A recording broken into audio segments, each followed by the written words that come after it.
எத்தனையோ வேலை எப்பவுமே வேலை அத்தனைக்கும் உண்டு வெற்றி எனும் மாலை சண்முகா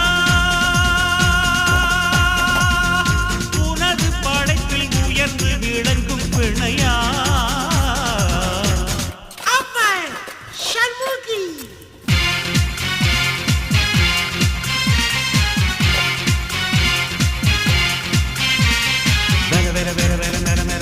ஆம்பளைக்கும் வேலை பொம்பளைக்கும் வேலை பொம்பளையா போன ஆம்பளைக்கும் வேலை